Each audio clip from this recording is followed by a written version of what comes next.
Welcome to This Academic Life, Episode 53.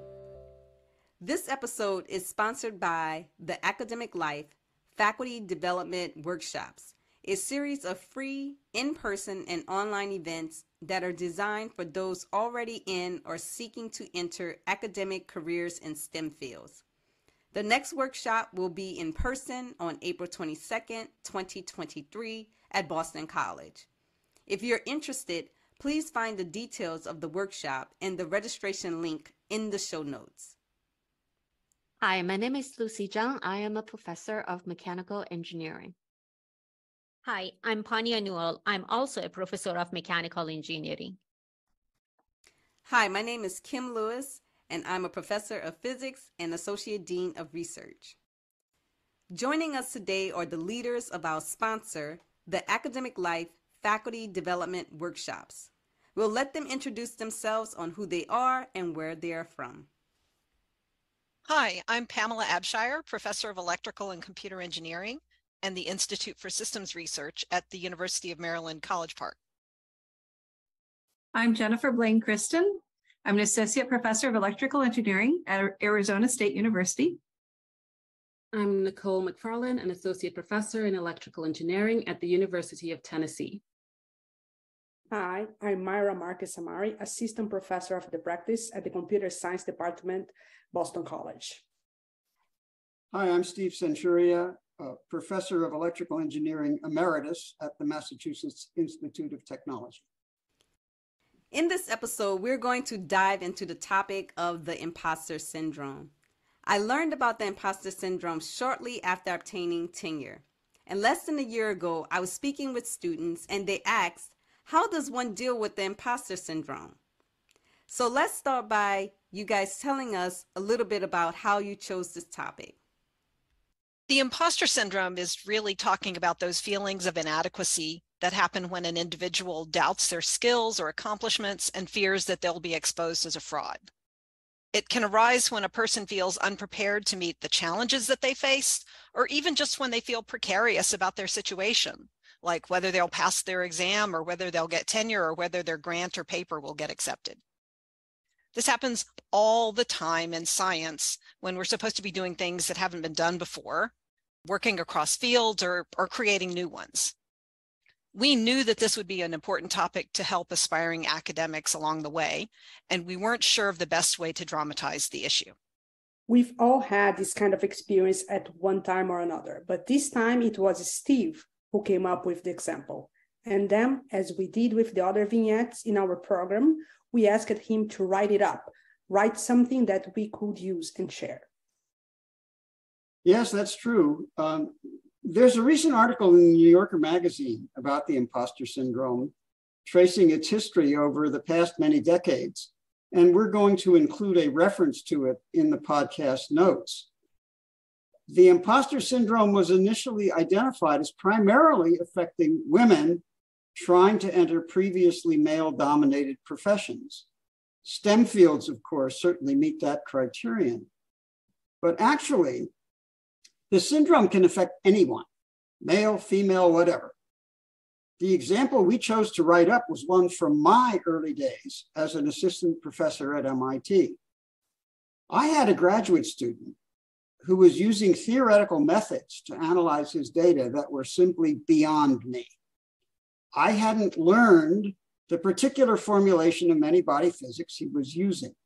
It was scary. I have modified the story a bit for the vignette that we're going to present, but you should be aware that its source is real life, in this case, my real life. That sounds exciting. Can you please set the scene and tell us about the characters? There are 3 roles. Charlotte is a non-tenured assistant professor, played by Jennifer. Mark, an aggressive and very smart graduate student, will be played by Steve. Holly, a tenured professor and mentor to Charlotte, will be played by Pamela. I will serve as narrator. So if the time is right, we can proceed. Certainly, let's hear about it. Charlotte is at her desk. Her student, Mark, burst into her office without knocking. I've got a great new result. Do you have a few minutes? Well, this isn't a great time, but I guess so. What have you got? Take a look at this. Mark hands Charlotte a paper full of equations, which Charlotte stares at. I'm sorry, Mark, but what is this? I'm not sure I recognize these equations. Well, you know, we've been having trouble finding a field solution for the magnetic actuator, and I finally figured out that if I switch over to a Green's function method, I can approximate the answer with a line integral around the boundary. The Green's function? Well, let me see. I'm not sure I get.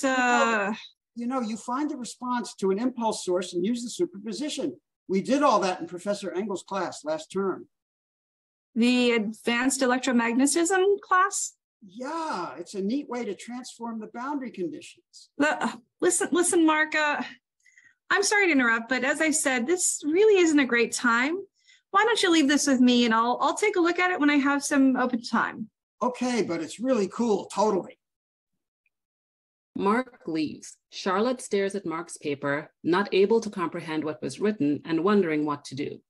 2 days later, Charlotte asked to meet with her faculty mentor, Polly, over coffee. You look a bit worse for wear. Is there some problem? Well, maybe. I'm not sure if it's me or this is just normal academic life. What? Did someone do something? No, not that. It's just that I'm not sure I can keep up with one of my students. He's very smart and very aggressive, and he's done some work that I'm not sure I can understand. Oh, I'm sorry. Sorry for the laughter. Let me guess. You're feeling like you don't belong here in the higher reaches of academia. Yeah, but how did you know? It comes with the territory. Think about it. You're working on stuff that no one has ever done, and you're doing it with smart young people, right? Yeah, but Remember, you were hired to do stuff that no one has ever done. This means you might run into some things that you have to learn from scratch.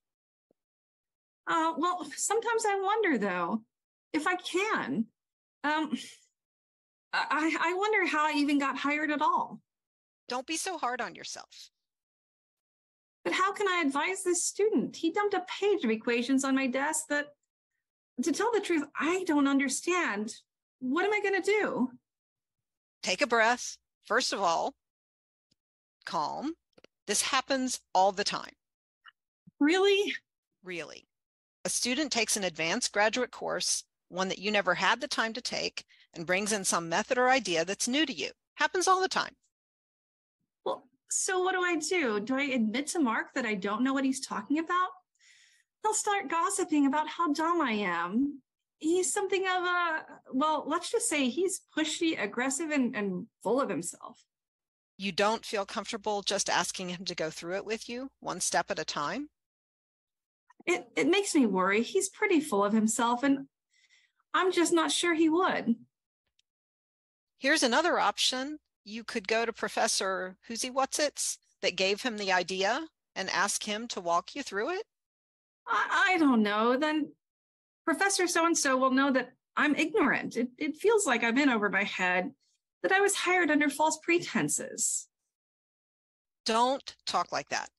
I bet everyone on the faculty, well, okay, not everyone, there are some pretty swelled heads around here. So let me just say that most of the people on the faculty have wondered at one time or another whether they really deserve to be here. It has a name. It's called the imposter syndrome. You make it sound like a disease. It is like a disease, but it's usually curable with a combination of recognition, humility, and hard work. You have the smarts to work to figure out Mark's equations, but you're a professor now. You don't have time to go back to graduate school. Just tell him that. Say, I never took that Green's function class, but it looks like an interesting approach. Walk me through it. I bet it'll work. He'll get to play teacher, and that will puff up his ego. Okay, well, I just worry what he'll think of me as a supervisor, but okay, I'll give it a try. Wish me luck. The end.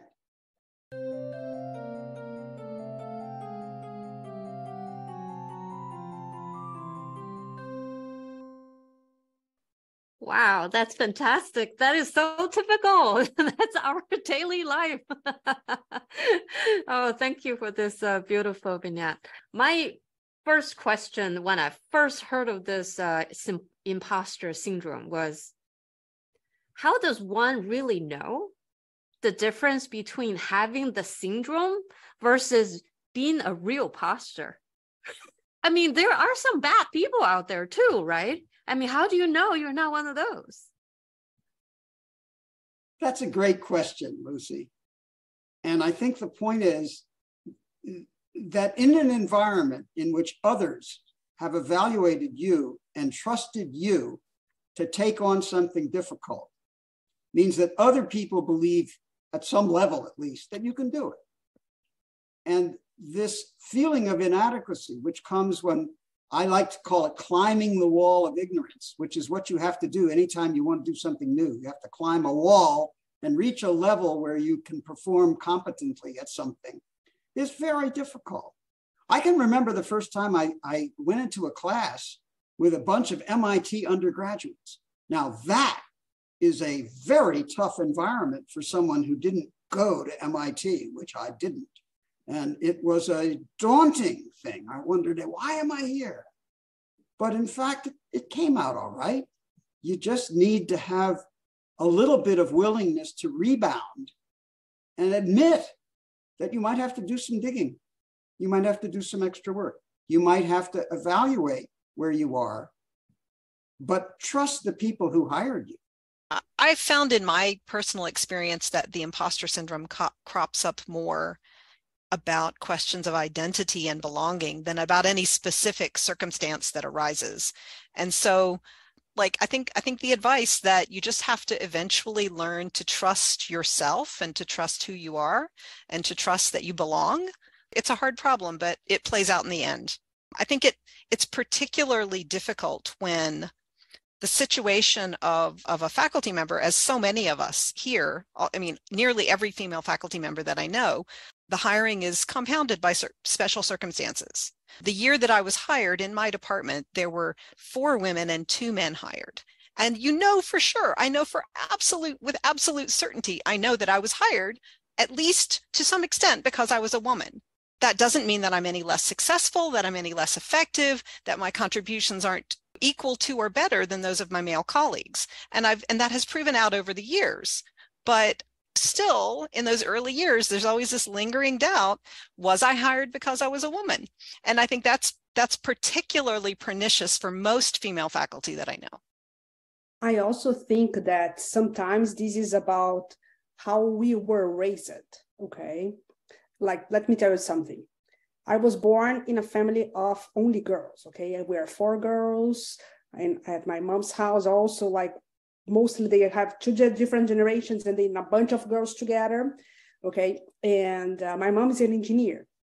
And so basically, I grew up hearing from my mom that women are the best with math, that we're a lot better than men, that we outnumber and that we outsmart men very, very easily.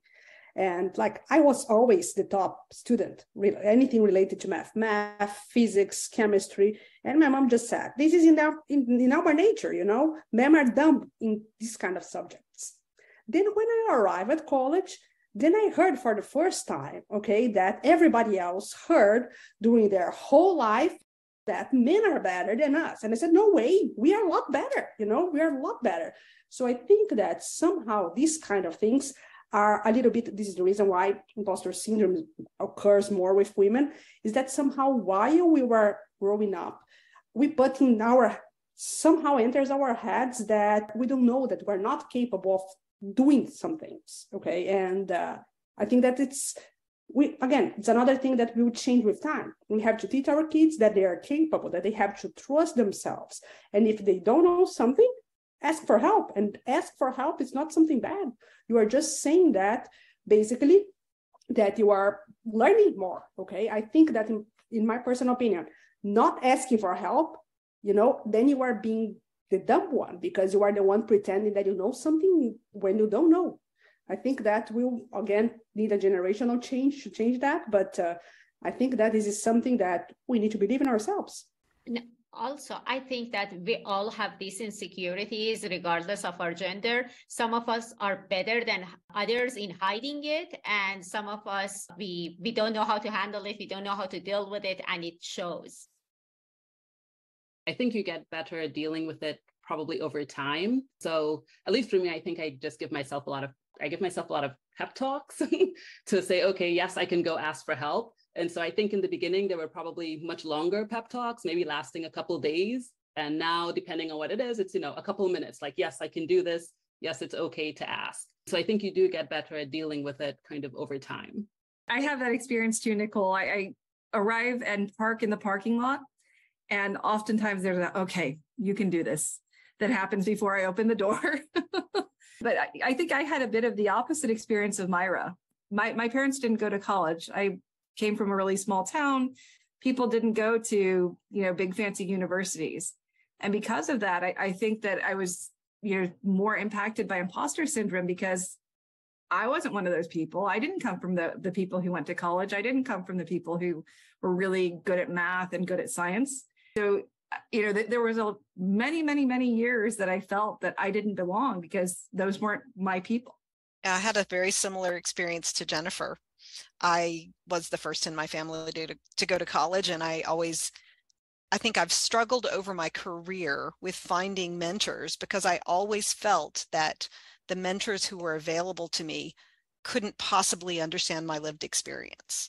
And so finding mentors that could help me with issues like imposter syndrome was even more difficult than it should have been. So I was going to mention that when Lucy said the question about the real imposter, I have a slightly different experience that's very related to this, in that when I'm teaching, I feel that the students are trying to figure out if I'm an imposter, if I'm the real imposter. So their questions or trying to figure out, does she really know this material? Let me ask this question. I even had a student say, well, my dad is a physicist and he told me this.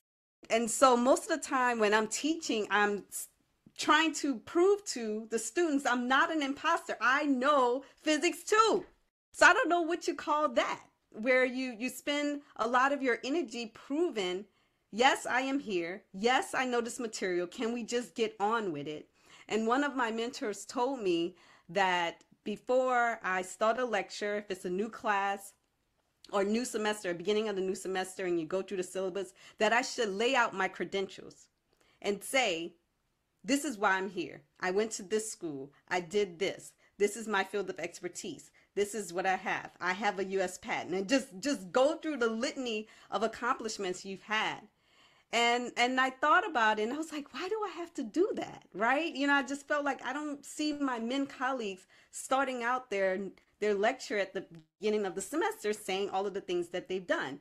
But I started doing it, and it did help. It did quiet them down. And so I continue to do it, but sometimes I wonder, why do I need to do that? But so I just wanted to share that experience of having people throw that energy at you to make you feel like you're an imposter when you know you're not. That actually relates back to some of what we talked about in the last episode, this issue of microaggressions. Basically, what you're saying, Kim, is that your class did not give you the legitimacy you deserved, and you felt you had to fight for it, which is tragic, but it does happen. I can remember early in my teaching career, I had been given a course to teach that I was marginally qualified to teach, and I knew that I was marginally qualified. This was not the imposter syndrome. I was really on edge, but I had ambition, and I created a unit that was new in the syllabus I was taking over. And the first lecture that I gave on this unit, I was going through it, and halfway through, I realized it was completely wrong. And now what? Well, we used this great big sidewalk chalk in this classroom, and it had a very high ceiling. So I took this piece of chalk and I threw it as hard as I could against the ceiling, and it shattered into 3 or 4 huge pieces that came raining down in the classroom. I apologized to the class. I said, I've made a complete hash of this. If you come back in 2 days, I'll have it sorted out. And I walked out of there terrified that they were going to all disappear and I had no students anymore. but they all came back. I did have it sorted out, and it ended up being a positive, having made a mistake, a ghastly mistake, and survived it. It was really kind of a wild experience. And the chalk dust stayed around that classroom for quite a while. So I just want to first say, Kim, that I'm so sorry that you go through that experience. And the words I would use for that are never-ending boot camp. Like having to prove yourself again and again and again and again. And I feel like there's a certain cognitive bias in the kind of profession that we have. We're so busy that we tend to focus on the negative things that happen, and you keep spinning those in your head, trying to think, if I'd done this piece of it differently, if I'd written this section differently, if I'd presented this data in a different way, perhaps it would have been more convincing if I'd made this argument in a different way. And so we spin over those negative things because there's a constructive piece of it, which is that we're trying to make ourselves better. And that's how science happens. That's how engineering happens. But the thing that causes us to focus on are the negative things instead of the fantastic positive things along the way. You're so busy that you kind of pile up those positive things in the corner, and they're there collecting dust. And so I think I really appreciated what Nicole said about this, which is that she gives herself the pep talk. She reminds herself of those positive, constructive, measurable accomplishments. And I think that's a really important thing. I feel like at this point in my career, I'm one of the older ladies in the room, and I am privileged to be able to understand that I have a certain set of accomplishments and that I have a certain kind of prestige in the field, and that people want to talk to me or work with me. And if people initially interact with me in this way, where they're questioning my credentials, I'll usually back off because I don't want to work with them. And if they figure it out, they'll come back to me and they'll have to convince me that I want to work with them. So, that is, and I understand that's a position of privilege, but it's also, I don't want to facilitate those kinds of interactions where I have to play like I'm always in boot camp. That's a great image. Absolutely. And I also think over time, we build callous. At a certain point, you just say, whatever. I've heard this so many times, it doesn't even bother me anymore. Just like at the end of each semester, you look at your evaluation, same thing.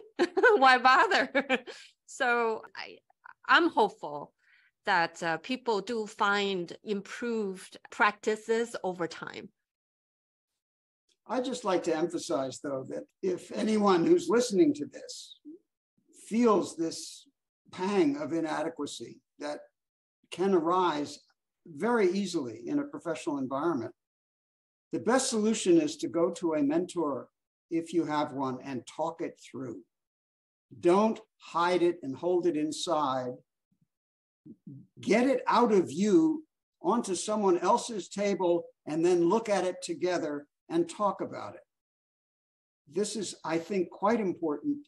And if there's one message to take out of our little vignette, it's that mentoring in this case was tremendously helpful. I want to say absolutely, yes, absolutely. That was the strategy that was shown in this vignette. And absolutely that mentoring, so research shows that mentoring works from anybody to anybody. You don't have to have special characteristics. You don't have to have detailed knowledge of someone's lived experience in order to be an effective mentor, or in order to find someone as an effective mentor.